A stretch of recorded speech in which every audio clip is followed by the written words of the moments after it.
Gyan Shakti. Gyan Shakti is represented by the four Kumaras. Why? Because the four Kumaras are always going around into all realms of this galaxy, this Brahmand, and sharing knowledge all the time. Like you've heard that before Lord Ram was born, Maharshi Valmiki wrote the whole Ramayana. Lord Ram is not even born yet. And Maharshi Valmiki wrote the whole Ramayana. How did he do it? Because he heard it from the Kumaras. His guru is Narad Muni. You can say, okay, Narad Muni told him. But how does Narad Muni know? Narad Muni heard it from the four Kumaras. So in that sense, the Gyan Shakti is the four Kumaras. Because Gyan is always getting lost. Lupt. The word in Sanskrit is lupt.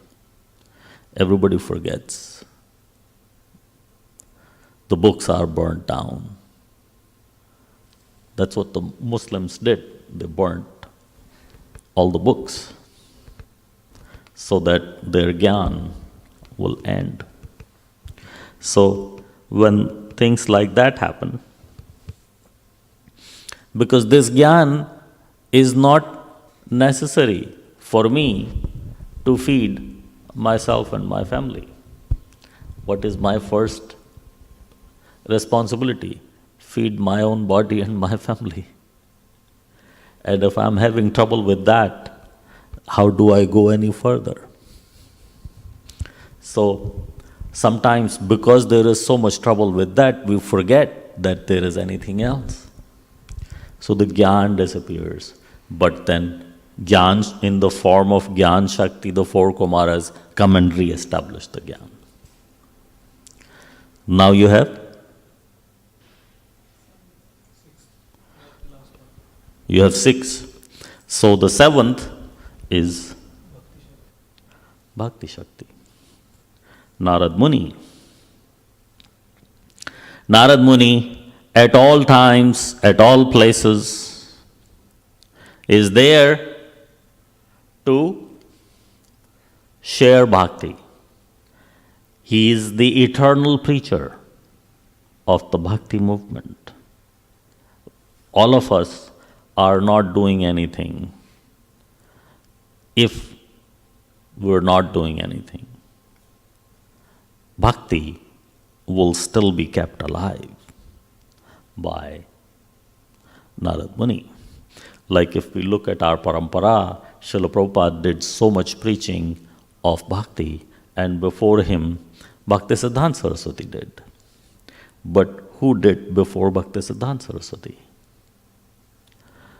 Bhaktivinoda Thakur. Bhaktivinoda Thakur came to Krishna consciousness at the age of 34. He established one temple, which was a humongous task, and he did it. But who was before Bhaktivinoda Thakur? Huh?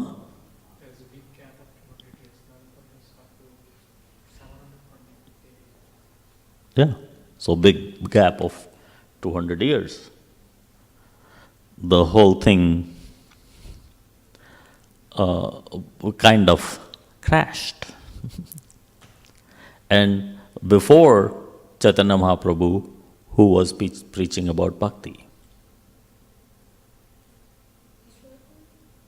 Ishwar Puri? Yes. How many disciples does Ishwar Puri have? He wasn't really preaching. It was like, people come to him. if I sit here and preach and wait, this is not my seat, but Vaisheka Prabhu sits in the temple and, expects all of you to come and, teach you and preach you here. If and when you come, you didn't come by yourself. You were brought here. That is preaching. But if I sit here and say, oh yeah, I'm ready to teach and preach whoever comes. How many will come? 1 or 2 or 3. So that is not preaching. Preaching is outreach, bringing people back. That is what Narad Muni does. He doesn't sit in one place and say, okay, whoever will come to me, I will teach you Srimad Bhagavatam. No, he goes out. He is very well known by this pastime. In the whole Kartik month, we go over this pastime of these 2 sons of Kubera who are not behaving properly because they are too intoxicated and whatnot. And they get cursed by Narad Muni. But because Narad Muni is a Bhakti Shakti, he is a devotee, even his curse is a blessing. And what happens to the people he cursed? He cursed them, and the result of the curse is they get Krishna.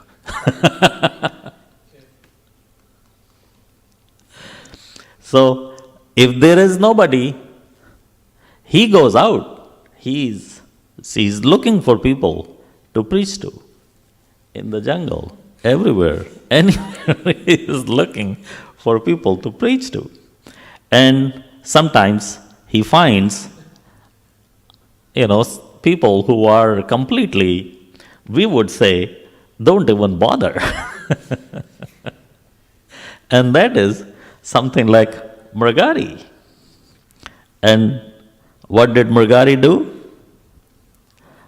Mragari would half kill the animals and see them suffer and slowly die of their pain.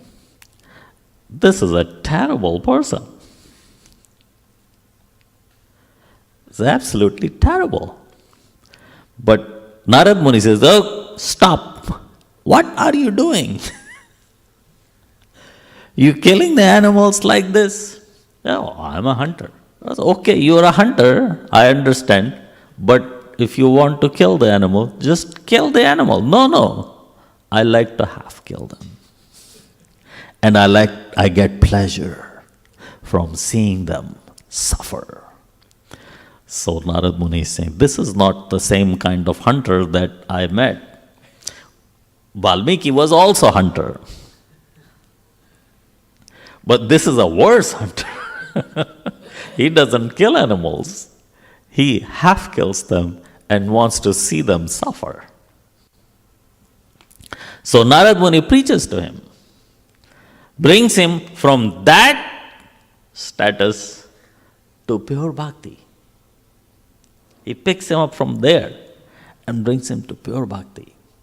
He instructs him, you take your wife and leave your home.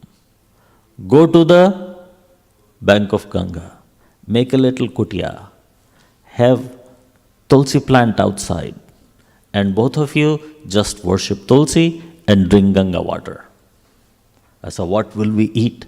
So I will send you food. If you do this much, food will not be a problem. Now they had another problem. Too much food. Because the villagers are looking, wow, look at this shikari, he's become such a devotee. We have a person in our movement actually who started the Kurukshetra Yatra. He claims himself to be coming from completely impersonalist background. And he came in touch with Srila Prabhupada's book. And he read that there is, because he was of the firm believer of the impersonalists who claimed that there is no Kurukshetra, there is no Krishna, there is no Arjuna, everything is inside you. Your heart is the Kurukshetra. The good voice coming out of your heart is Krishna. The bad voice coming out of your heart is, something else. And so on and so forth. Everything is happening within you. Nothing is outside.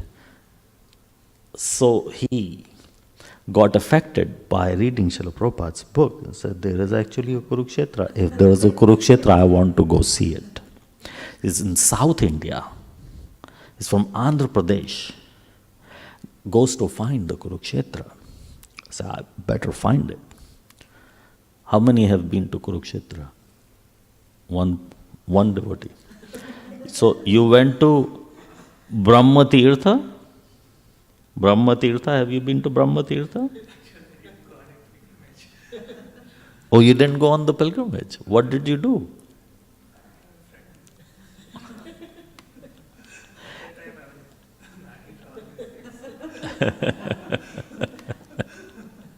Okay, so you didn't really go to Kurukshetra.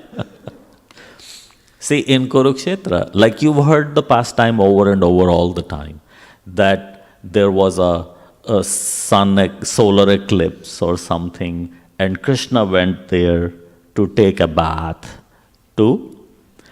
He went to Kurukshetra to take a bath, and the devotees also came from Vrindavan to take a bath in the same place at the solar eclipse and all that.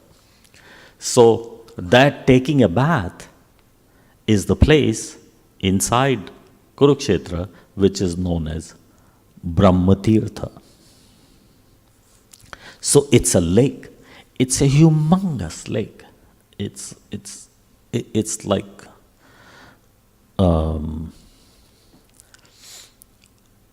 it's made into a pond. It's made into like a swimming pool. But it is the largest swimming pool you'll ever see anywhere.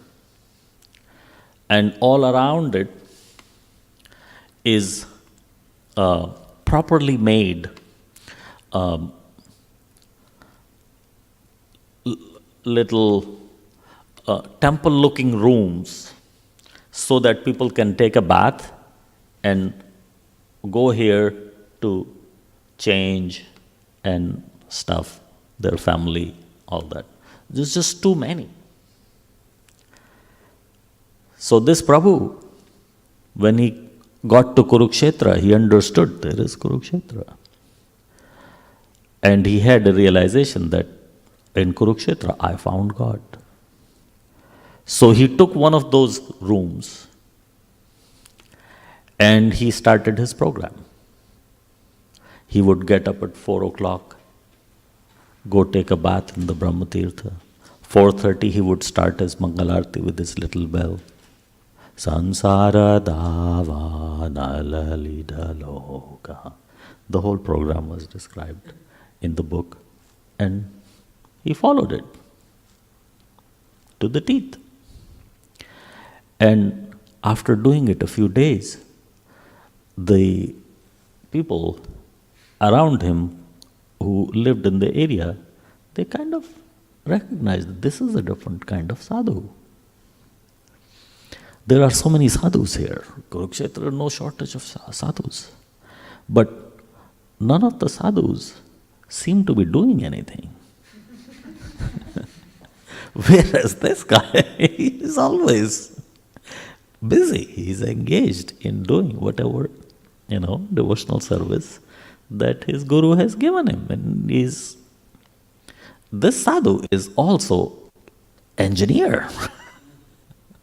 He is very educated.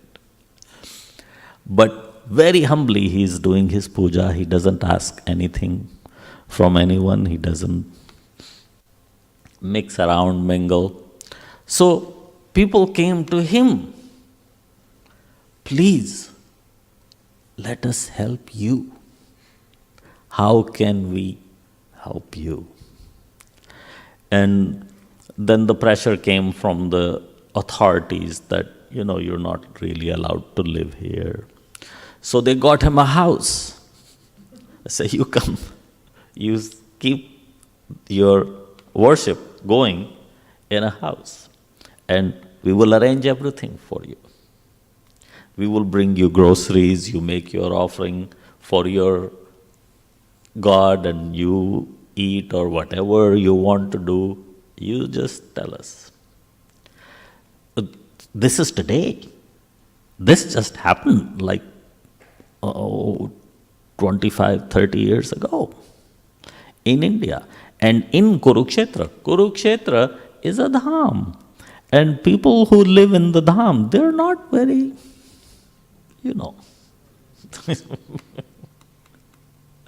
people who live in the dham are usually not so charitable. They're not so respectful. People who live outside of the dham are more respectful. But people living in the dham, because they have so much exposure to sadhus and ponga pandits and dhongi sadhus, they just get turned off. So this is very long time ago, sometime in Satyuga. So, fixing up Mrigari,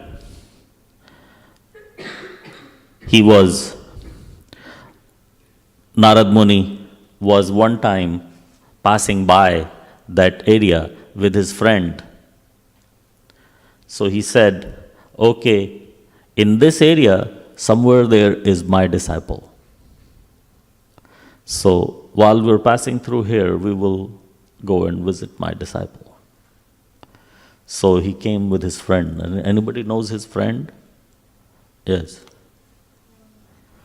Parashar Muni? That's not Parashar, but close, yes. That's Parvata Muni.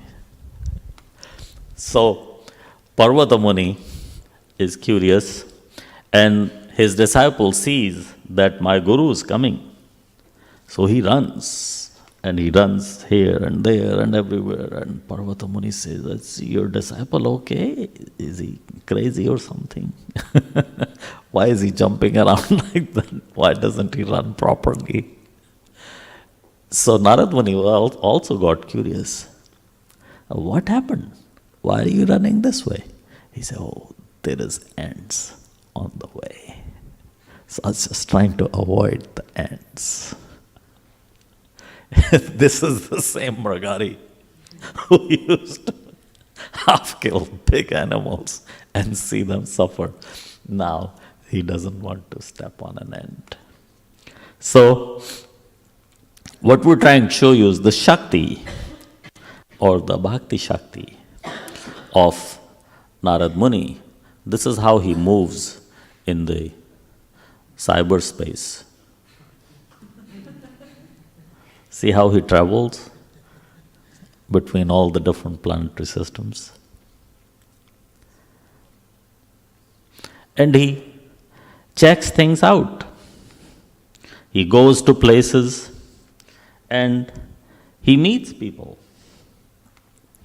and keeps in touch with them. Like you heard the pastime that Srila Prabhupada gave about Narad Muni, that he saw a Brahman who was engaged in following the Vedic system. And the Brahman asked Narad Muni that, oh, are you really Narad Muni? Or just carrying a little veena like him and trying to pose like one? I said, no, I am Narad Muni, that's my name. I am the son of Brahma. So this Brahman asks, if you are Narad Muni, that means you can go and see the Supreme Lord anytime you want. I say, yeah. You can ask him questions. I say, yeah. I said, why don't you ask the Supreme Lord a question for me? Please ask him, how many lifetimes before how soon am I going to get liberated? How soon would that day come? I'm waiting for liberation. So Narada Muni says, sure, I will ask. And when he's going, he also meets a cobbler. And he tells the cobbler that, look, I met somebody else in your village. They would like to know when they're going to get liberated. Would you like to know also? The cobbler said, yeah. I would like to know also. I am sick and tired of being cobbler. I want to get liberated. But God knows how many lifetimes it will take me because I am a cobbler. He's not expecting that he's going to get liberated. I'm a cobbler. But that's just my position. I'm stuck in here, but I want to get liberated. So please ask for me as well. So when he asked, what does the Supreme Lord say? Cobbler is just about done. But that Brahmana will take how many? A few more lifetimes. And when Brahmana hears that, he said, oh, now it's confirmed. You're not a real Narad Muni. You're fake. You're telling me that Krishna said, I have to take several more births before I get liberated.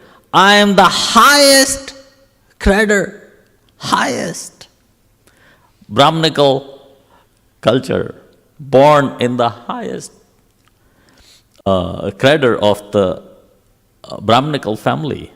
Look at me. Do I look like I'm not ready for liberation?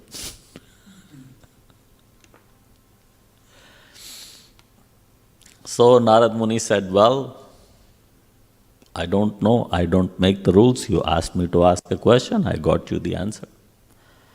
So the Brahman said, let me test you. Did you really see the Supreme Lord? Yes. So when you saw the Supreme Lord, what was he doing? So Narada said, oh yeah. Narayan told me to let you know that he was passing the elephant through the eye of a needle. And the Brahmana said, passing an elephant through the eye of a needle? Really? You did not see Narayan.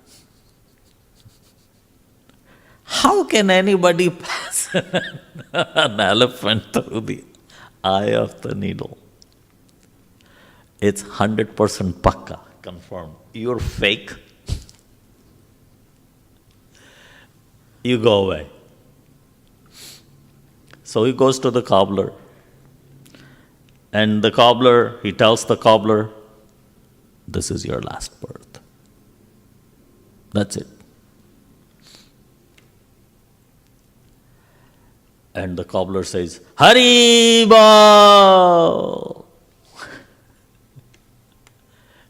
Said, do you want to know what Krishna was doing when I saw him?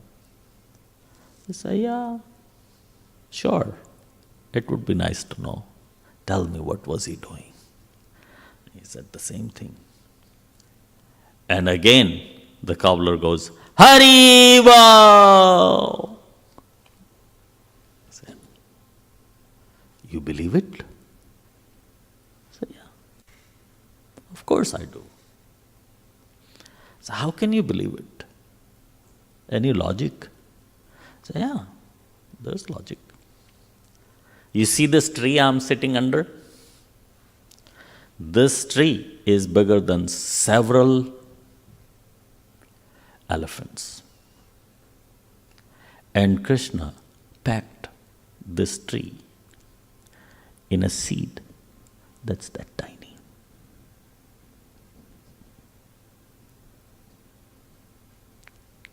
The seed is that tiny.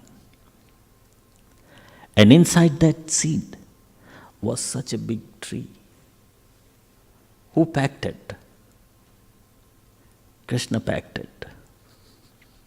So if he packed such a big tree in such a little seed, passing one elephant through the eye of the needle is not a big accomplishment. That seed is almost as big as something that can pass through an eye of a needle. That little seed will pass through an eye of a needle.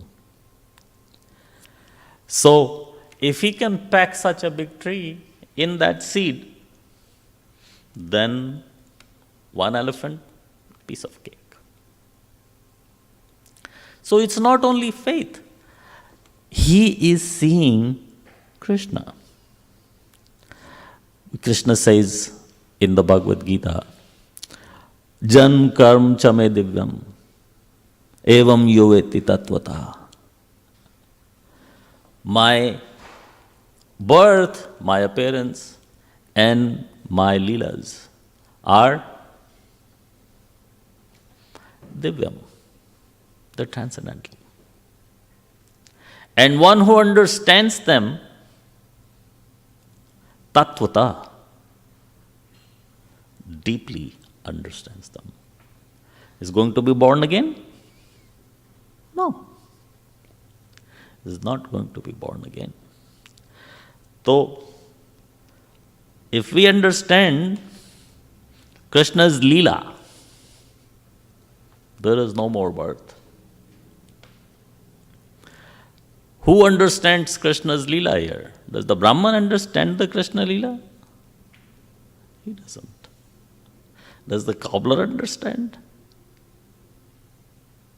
He does. You know, these big trees like the peepal,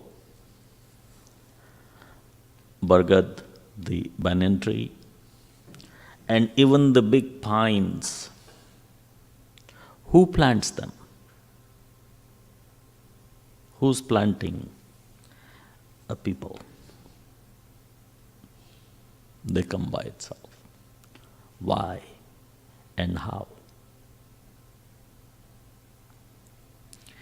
If you have one pine tree, it has thousands of pine cones.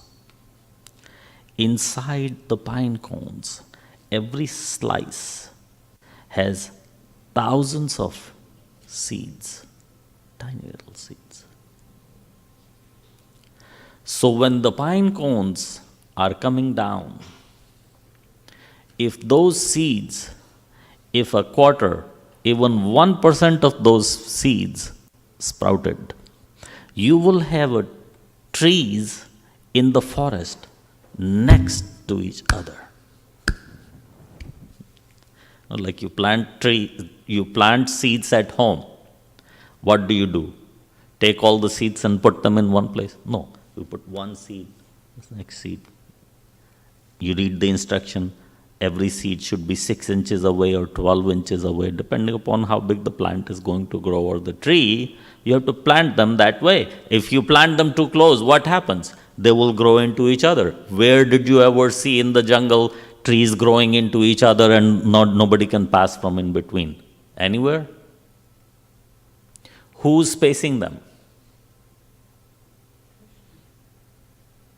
How is Krishna spacing them? Is he personally coming at night? Through his energy. What is that energy?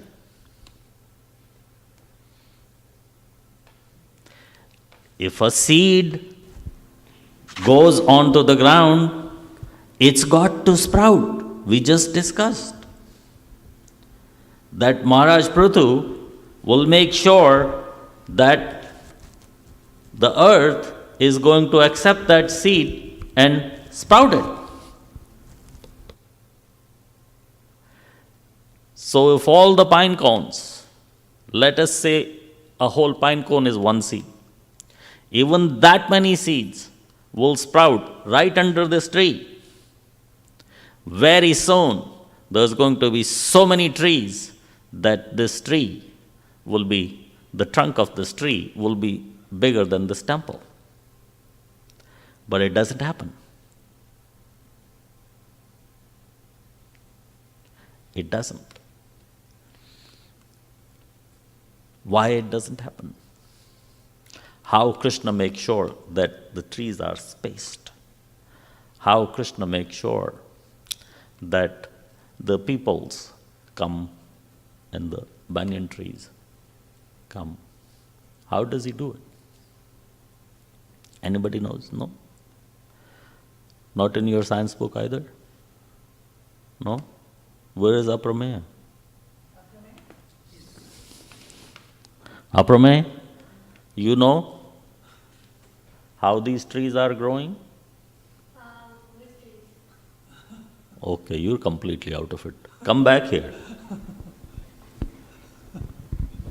He's completely out of it. We're counting on you, Aprameya. But in any case, I will tell you. It's the birds. None of these seeds of these big trees, whatever the big trees, their seeds do not sprout. None of their seeds will sprout. Except the bird is going to come and eat those seeds. When the bird is going to consume those seeds, the birds are always kind of in a rush. They like to have their dinner quickly and go. So, once in a while, when they are nibbling on those seeds, once in a while, they swallow the seed. When they swallow the seed, it goes into their digestive system. And undigested, that seed comes out. And when that seed comes out of the bird's little tummy, then it sprouts.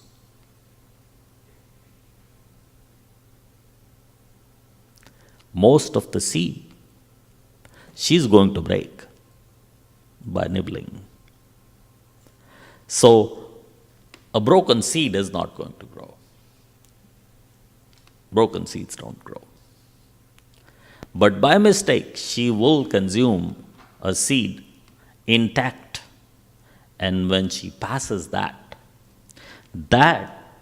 makes the seed, that seed will sprout. So she's spacing them. She will not drop all the seeds in one place. She goes all over the place and drops her seeds so many different places. So she is the agent who is taking care of this. You see, in India, there is a system, Vedic system. If a peepal tree comes up, banyan tree comes up, don't kill it. Right? Why? Because it didn't come because of you doing anything, it came because of nature. The bird brought it here.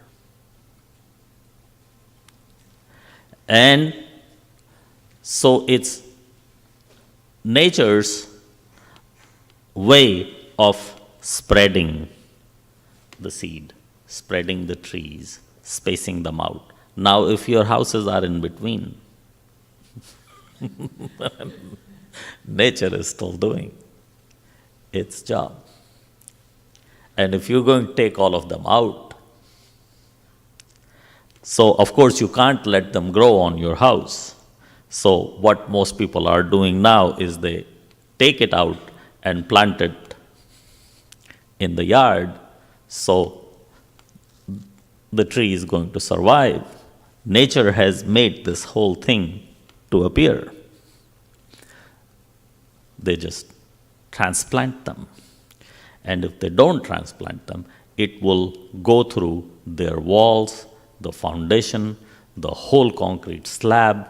The tree will go through everything and find a way to get to the bottom and grow. It's just unstoppable. And nature is stopping all the unstoppable. We cannot stop. Who's watering that tree? Nobody. It's got no soil. Is there soil in your walls? There's no soil. It grows. But, so that is the system that Krishna has. The whole humongous tree is packed inside the tiny little seed. Why is it so tiny? Because it has to survive intact through the little bird's throat, her whole digestive system, the intestine or whatever it has, and it has to pass out. Then only it can grow. If it was the size of a mango pit and it has to go through the bird system, we will need the dinosaur birds to come back. That's why so many times you plant such a big bulb, and what comes out? This little tiny plant that doesn't want to grow anymore. From such a big bulb, this much, and that's it. Whereas this tiny little seed has a tree which is bigger than this whole temple. So, Krishna's Leela is happening all around us, all the time. We just cannot see. We can't see it. And those who have the vision to see it, like the cobbler, is going to get liberated soon. Because he's understanding. When we understand that Leela is happening all over the place, then we feel the presence of Krishna. And if we feel the presence of Krishna all of our life, it doesn't matter at the end of the life, we're going to be able to chant his name at that moment, because that question is coming up very often these days, that what happens? What will happen? You've spent the whole life. It's like the exam time. There is a child who's brilliant, always gets 100 out of 100. And 2 days before the final exam, he falls so sick that cannot do any studies, no revisions, nothing. And the third day, feeling better, has to appear for the exam. How do you think this child is going to do in the exam? Is he going to fail it? Flunk it? No. I can't flunk it.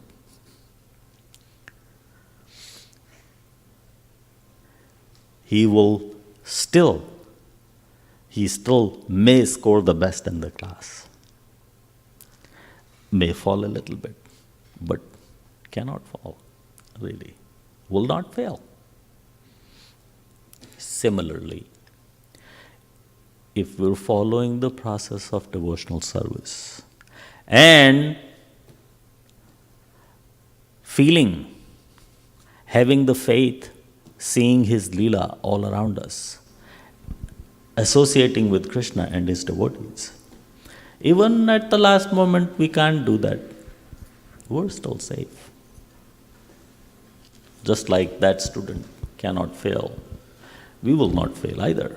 But if we don't do that all our life, and we hope that, oh, at the last moment, I will just take name of Krishna, or I will tell everybody around me, look, you make sure that before I die or at the time I'm ready to die, you chant Hare Krishna, make me chant Hare Krishna. That's it. That's all. That's all I have to do. Is it going to work? No. That's not going to work. That's why people say, why are you wasting your whole life doing that? You just have to, Krishna says in the Bhagavad Gita, you just have to do it at the last moment. And all of these people, they know what Krishna says in the Bhagavad Gita, but they only know that one thing. Like this person was saying, you heard, in India, some lawyer made a comment about Krishna, that Krishna was an Eve teaser. This is trying to justify or save the Eve teasers by saying, your God was also. He's got a point. Krishna stole the women's clothes. You try to do that now. They won't let you live. But how do we know that? We know that from Bhagavatam. We know that from Krishna Leela. But is that the only Leela he did? He did all the other Leelas also. Let us see you when you're 6 days old, attacked by Putna, and how you protect yourself. And if you did, we will say, okay. Let us see you being swallowed by a humongous python, like, what's his name? Agasur. And you open up Agasur's mouth and come out. Who can open a python's mouth once he closes? Nobody can open it.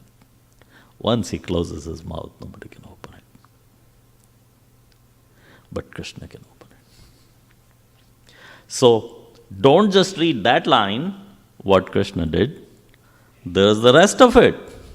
So Srila Prabhupada always said, you cannot just go to the 10th canto directly, read the rest of the Bhagavatam. And even in the 10th canto, they don't want to read the 10th canto even. They just want to read that little pastime out of the 10th canto and equate themselves with that. What about the rest of the 10th canto? Would you like to do anything close to something like what Krishna did, swallowing the fire and all that, the whole forest fire?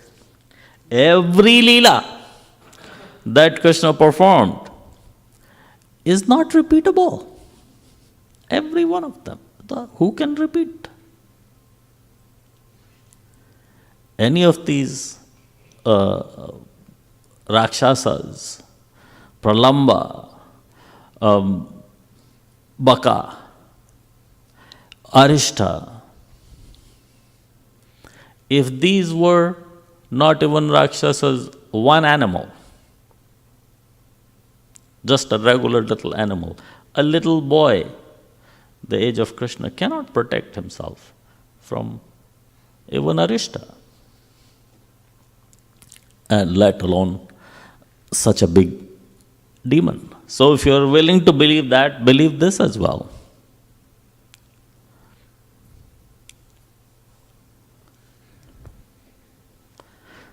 there is our brahmachari.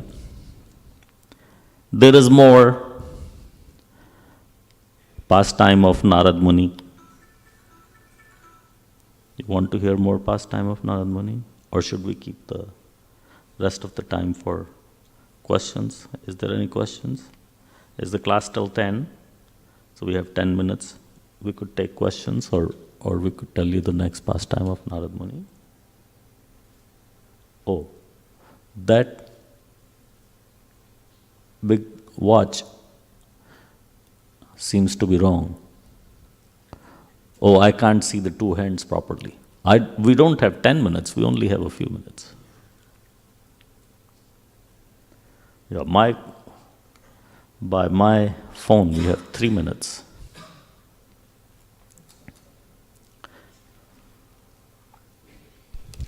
I'm seeing the small hand as the big hand. I'm not used to of looking at it. Yes. So you are talking that, Prabhu, Narad Muni is preaching to each and every sphere of the universe. But Not each and every? Sphere of the universe, like each and every places of the universe, because he can travel to different planets, and he can reach to every living entity. But is it because that he was cursed by Prajapati Daksha that he cannot stay in one place? Or he used to do it before the curse itself? Like, we know that in Srimad Bhagavatam, Prajapati Daksha cursed Narad Muni because he was... See, the thing is, like, look at Srila Prabhupada. In 11 years, he went around the world 14 times. At that time, that was a big achievement. I'm sorry to say, our sannyasis these days are traveling around the world some of our sannyasis 3 or 4 times, let alone the sannyasis. I go around the world twice a year. More, like, I travel enough to go around the world in 1 year 2.5 times. No comparison with Srila Prabhupada, because at that time, that was a big achievement. These days, the world is smaller. Our movement is more grown, and there's just so much more going on. So, the point being, what was the question? Question that the movement Narad Muni started, is it because the transformation of the curse? He is a traveling preacher, so if you curse him to be always traveling, that is a curse that he will happily accept. So somebody curses, you can say, I'm sorry to say this, one of our traveling preachers, that, I curse you that you cannot stay at one place for very long. They will say, thank you very much. That's what I do. Yeah, these curses so many times are suitable to people's lifestyle.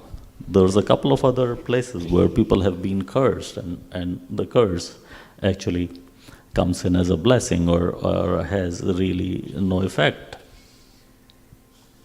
So he's not only going around because of the curse, he is going around and finding preaching opportunities, and he preaches. The Shastras are full of the preaching opportunities that he found that became successful. How many people do we go out and preach to, and how many of them will ever come back? So there is you can call it a strike rate. And Narad Muni's strike rate may not be perfect either, but we only hear about those people that come back. That, Vaisheshika Prabhu started preaching here and all of you came. But he preached a lot more than you guys. They didn't come. Who's talking about them? We're talking about you. So that doesn't mean that he preached to 100 or 200 families who are around here. If 1 or 200 families are around here, that means he preached to 20, 30, 50,000 families. That's why 100 or 200 are here. We know that. Nobody has to tell us that. But some ignorant person may think, oh, in so many years he only preached to 200 families. So just because there are only a few pastimes of Narad Muni, that, this preaching and that preaching, doesn't mean that that's the only time he's preaching. He's preaching other time as well. And if there is no proper solid return, it's not listed. But from these pastimes you can always see and understand how he is going around and preaching. The whole Bhagavatam starts from Narad Muni going around, finding Bhakti, crying in Vrindavan, and wanting to go find the solution for her. That is preaching. Yes, Aname? Prabhuji, so I had a question to your point when you said we should read systematically Bhagavatam, instead of reading just 10th canto, starting from 10th canto or something, we should read first canto or second canto, right? Say one more time. So I had a question to, Yes. When you said that instead of just reading to the 10th canto, whichever chapter you want, you should systematically read it. Yes. So, I have a question. Then why do we give the Krishna book out in book distribution? Because it's part of the 10th canto, it's not starting from the first canto. We give Krishna book out to attract people. That's our hook.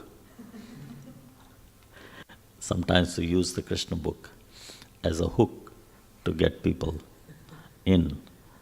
You want the 1 to 9? Come to our temple. We're located in Mountain View. This is our street address.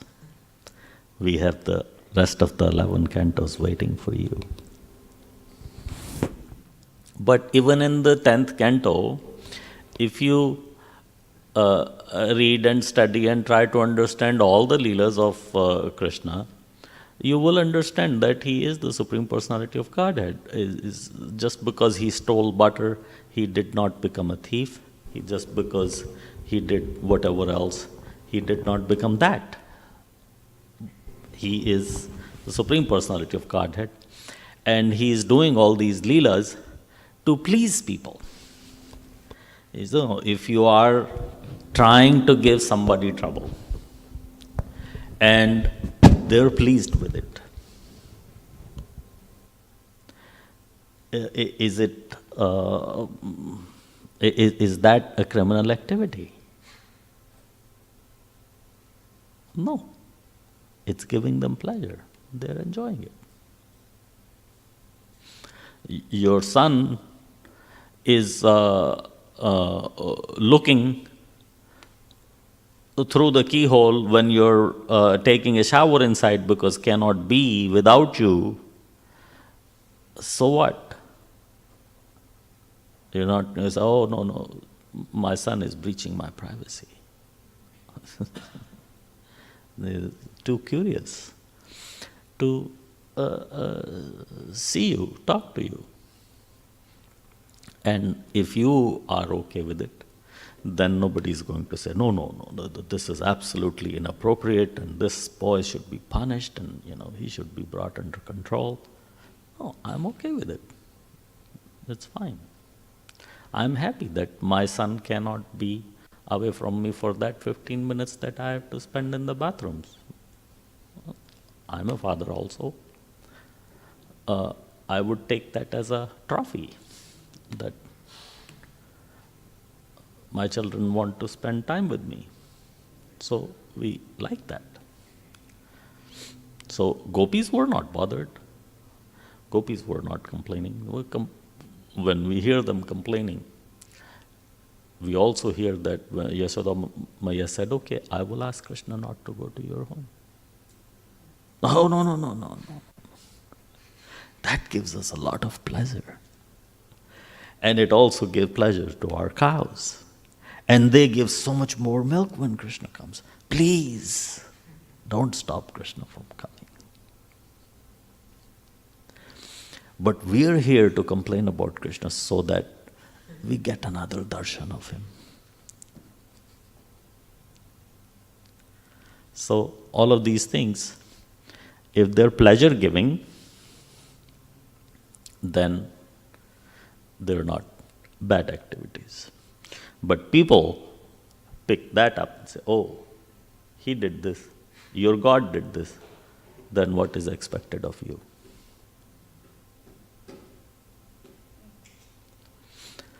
Nobody is talking about those activities.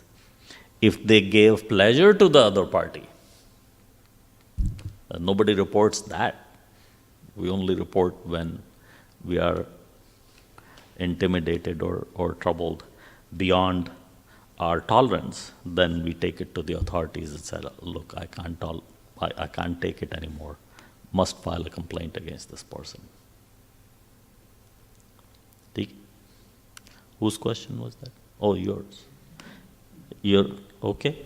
I have one more question. Yes. So, does that mean that if we want, can we just go to any like a chapter, but it's you should do it from the starting? Srila Prabhupada said that the devotees should read it, study it systematically in sequence. But for others, that we are either try to bring in, or we're just trying to give them some mercy, we're just trying to,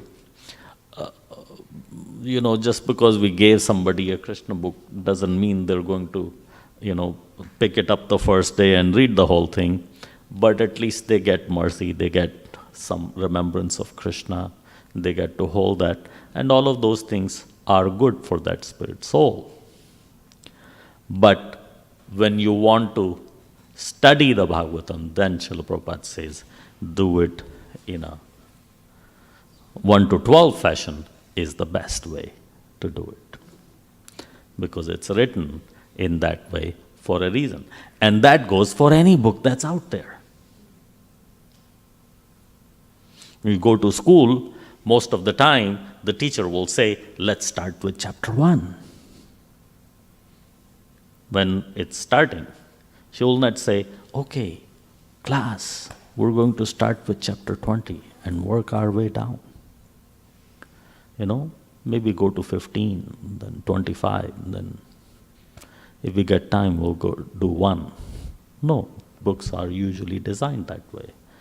1, 2, 3, 4, 5. So, upgrades the knowledge. It starts something up and then higher and higher and higher and higher, like that. Okay? Any other question? Okay. Jagat Guru Srila Prabhupada ki Nitai Gaur Premanande.